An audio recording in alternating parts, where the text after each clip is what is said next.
नमस्कार मैत्रिणींनो, आज आपण मार्केटसारखी एकदम बारीक अशी शेव करणार आहोत। 0 नंबरची शेव आपल्याला इथे करायची आहे। त्यासाठी या पद्धतीने स्टेप बाय स्टेप करून घ्या।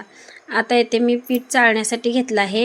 हे प्युअर डाळीचं पीठ आहे आणि ते चाळून झाल्यानंतर त्याच्यामध्ये चवीनुसार मीठ टाकलं आहे आणि या पद्धतीने मिक्स करून लागेल तसं पाणी टाकून आपल्याला हे मिश्रण तयार करून घ्यायचं आहे।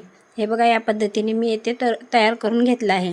आता आपल्याला इथे 2 प्लेट आहेत, त्यातली मी 0 नंबरची प्लेट वापरणार आहे आणि आपल्याला ही शेव करून घ्यायची आहे। आता सोऱ्याला आपल्याला थोडंसं पाणी किंवा तेल लावून घ्यायचं आहे, का तर आपलं पीठ चिटकू नये म्हणून।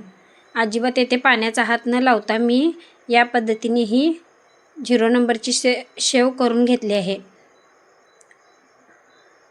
कढईमध्ये आपलं तेल तापलं आहे। आता त्याच्यामध्ये आपल्याला डायरेक्ट ही शेव सोडून घ्यायची आहे। माझे व्हिडिओ पाहण्यासाठी व्हिडिओला लाईक करा, शेअर करा आणि चॅनलवर नवीन असाल तर चॅनलला सबस्क्राईब करायला विसरू नका।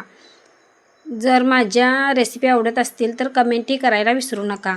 आणि हे बघा, बुडबुडे बंद होईपर्यंत आपल्याला ही शेव पलटायची नाही। हे बघा, या पद्धतीने आपली शेव तयार झाली आहे। अजिबात तेलकट न होणारी खुसखुशीत अशी, तेलाचे मोहन अजिबात न घालता या पद्धतीने ही शेव करून घेतली। एकदा करून बघा आणि मला सांगा की कशी होते। अजिबात तेलकट न होणारी। व्हिडिओ बघितल्याबद्दल थँक्यू।